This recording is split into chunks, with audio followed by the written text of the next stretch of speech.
Olá, seja bem-vindo, bem-vinda a mais um episódio do podcast Visões ESG, que aqui a gente traz para você um pouco desse universo mais ligado à parte empresarial, falando de financiamentos e pensando no futuro. A partir de agora a gente vai ter uma série de 3 episódios que vai desmembrar cada letrinha, começando com o E, depois a gente vai pro S e termina com o G. O E que não é nem E, é A. A gente vai explicar isso já já. E para isso, a gente tem um convidado especial que está aqui com a gente, é o Paulo Moraes, diretor e líder de práticas e experiências em eficiência da Peer Consult e Technology. Ele vai trazer um pouco essas 3 letrinhas, essa sopa de letras. Então fique ligado, porque o Visões ESG já está no ar. Vamos investir no futuro hoje?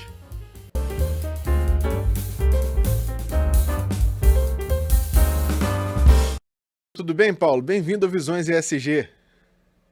Tudo bem, Marcos. É um prazer estar aqui com vocês. Obrigado pelo convite. É um grande prazer aqui dividir um pouco do conhecimento com vocês. Paulo, vamos começar então com a letra E, que pode ser E, e que na verdade é A. Explica um pouco pra gente o que seria essa primeira letra do ESG. Legal. Quando a gente fala, né, de sustentabilidade de maneira geral, né, e entrando especificamente, né, no tema ambiental, que em inglês seria E, né, e em português seria o A, aqui a gente pode explorar alguns temas muito relacionados, né, ao aquecimento, a como mitigar os efeitos e impactos do aquecimento global e, consequentemente, né, as mudanças climáticas que ocorrem através desse aquecimento, né? Só passando, né, dando um pouco de contexto, né, não sei se é do conhecimento de todo mundo, mas o mundo, né, como um todo, ele vem sofrendo um processo de aquecimento gradativo, né, sendo acelerado nos últimos anos, que isso causará uma série de mudanças climáticas que nós estávamos acostumados, né, como seres humanos. O que isso impacta na nossa vida do dia a dia, né?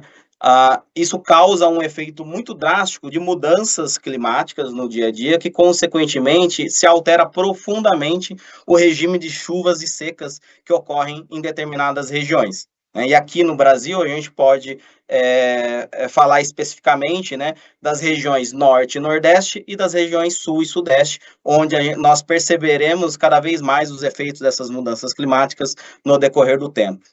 E quando a gente fala de práticas, né, de ESG, mais especificamente da parte ambiental, aqui no âmbito empresarial, nós estamos falando especificamente de como reduzir, através da operação das empresas, esses impactos dessas mudanças climáticas e, consequentemente, né, como que a gente adapta essas operações, né, esse estilo de vida, esse estilo de operação, para que a gente conviva em um mundo que emita menos carbono e que tem uma redução drástica nas emissões de carbonos, que são os efeitos causadores dessas mudanças que eu comentei anteriormente.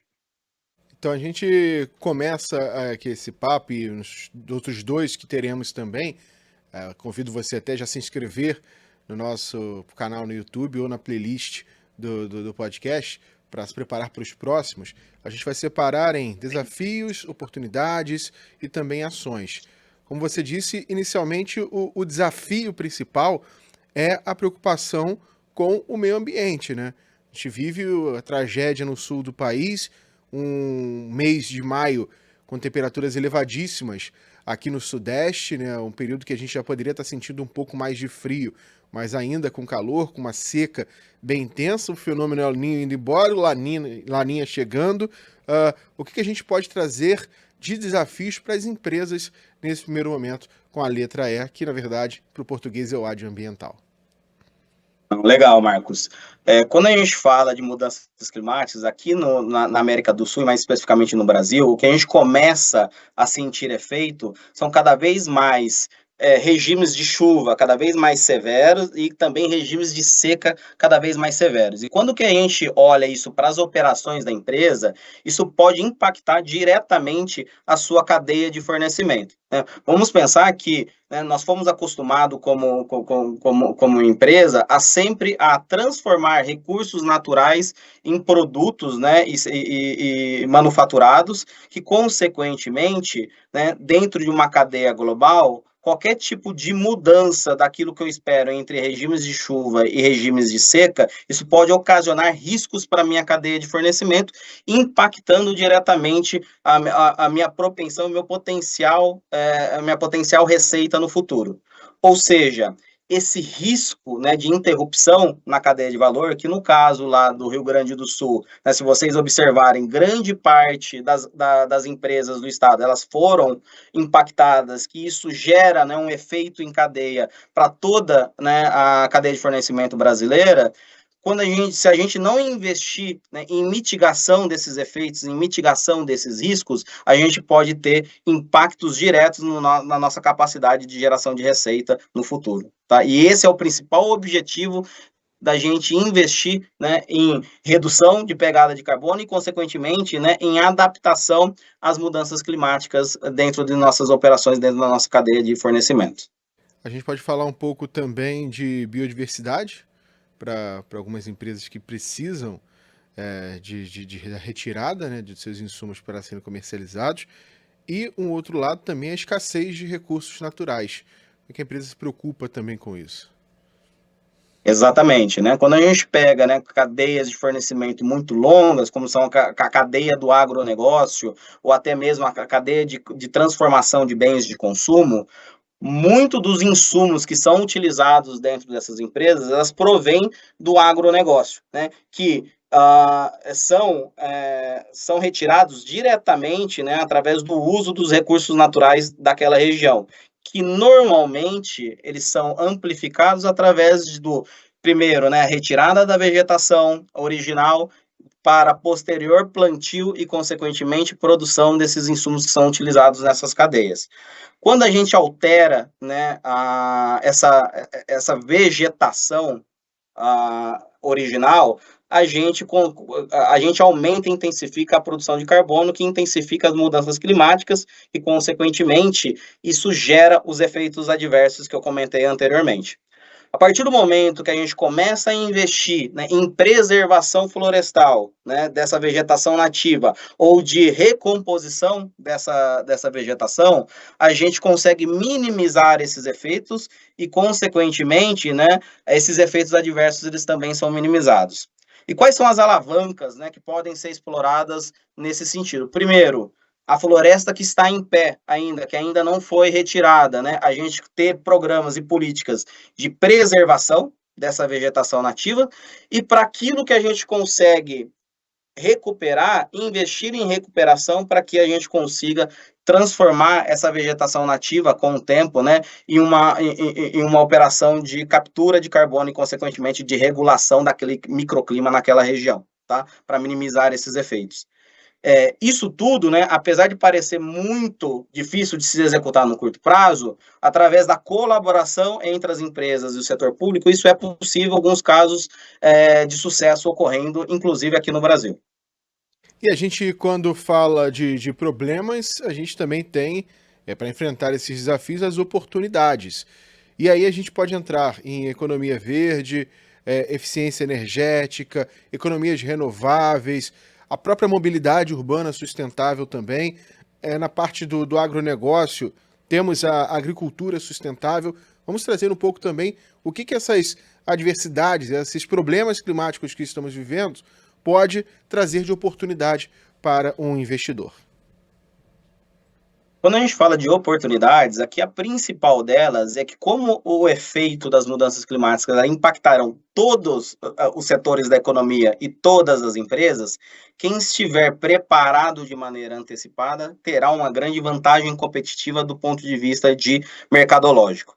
Mas como garantir essa vantagem competitiva? Primeiro, né, eu preciso ter o assunto, né, a temática de sustentabilidade dentro da estratégia da minha empresa para que a gente consiga prever recursos necessários e investimentos necessários para que a gente possa endereçar iniciativas práticas, né, sobre esse tema, tá?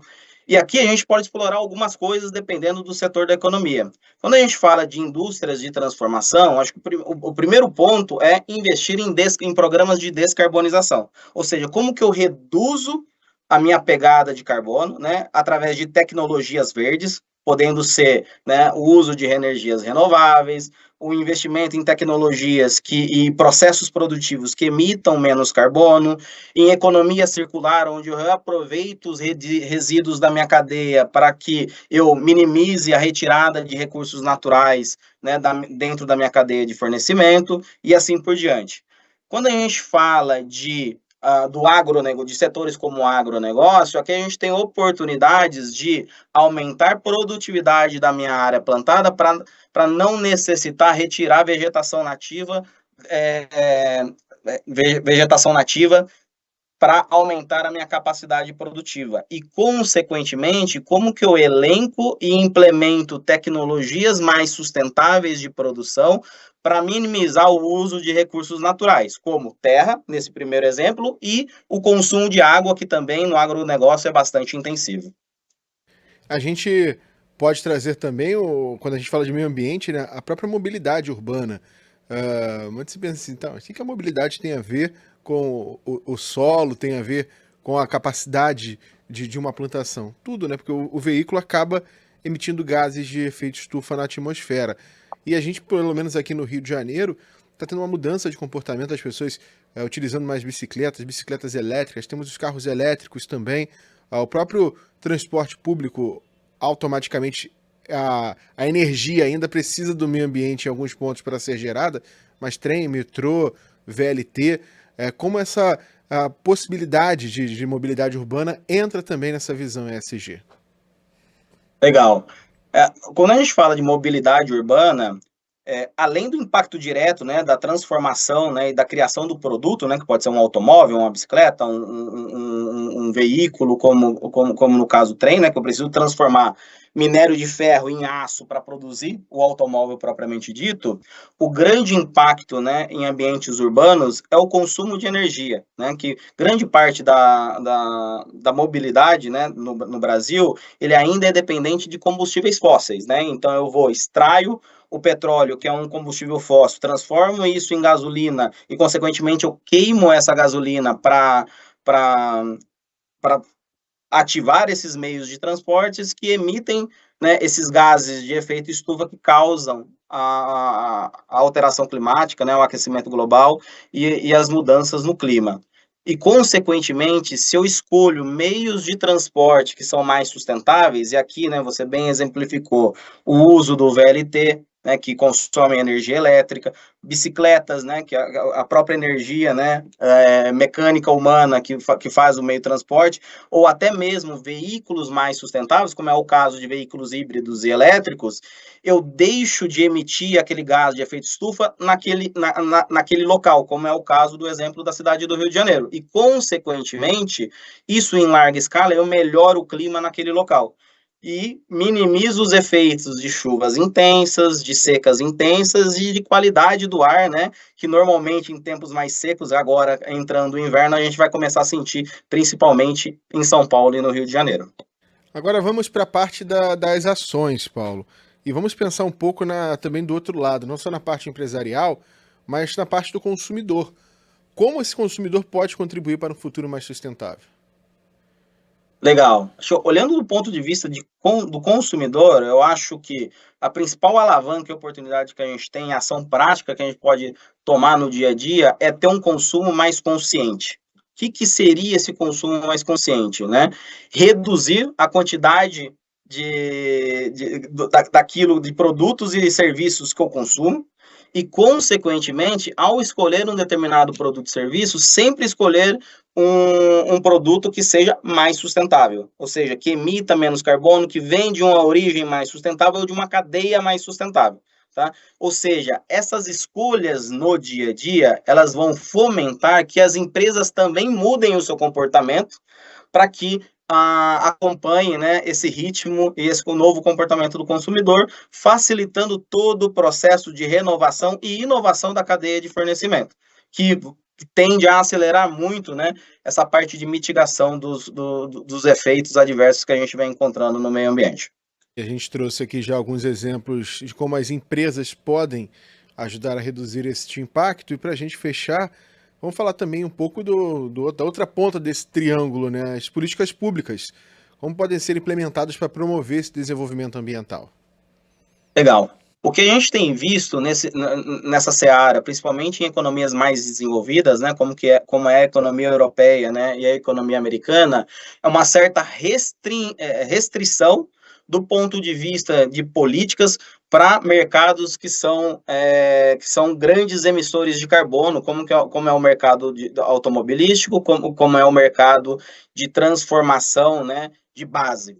E aí, consequentemente, né, apesar da restrição de um lado, é feita algumas políticas também de fomento e de inovação em áreas, né, mais sustentáveis, como é a área de energia elétrica, como é a área de produção de veículos, né, que utilizam essas energias renováveis e, consequentemente, a gente ajusta a balança de incentivos para que as empresas tenham, né, um incentivo de financiar e investir em temáticas relacionadas à sustentabilidade, tá? E aí, consequentemente, né, esse produto ou serviço, ele chega nas mãos do consumidor de uma maneira muito mais atrativa, né, que normalmente ocorreria caso a gente não tivesse esses incentivos, essas políticas públicas em place. Paulo Moraes, gostaria de agradecer você dessa primeira parte da gente desmembrando o ESG. Hoje falamos sobre o meio ambiente, sobre o ambiente, a letra E ou a letra E do ESG. Obrigadão, viu? Eu que agradeço o convite e espero ter contribuído com um pouco de conhecimento para todos. Primeira etapa de 3, desmembrando um pouco o ESG. Hoje falamos da parte ambiental. Semana que vem tem o social. E se você está gostando, se inscreva aí no nosso canal no YouTube ou nas plataformas de podcast. Também pode chegar mais o Visões ESG. Vai ao longo dos próximos meses trazer um pouco mais de conteúdo para você aqui na Band News FM. Visões ESG, investindo no futuro hoje. Tchau, tchau.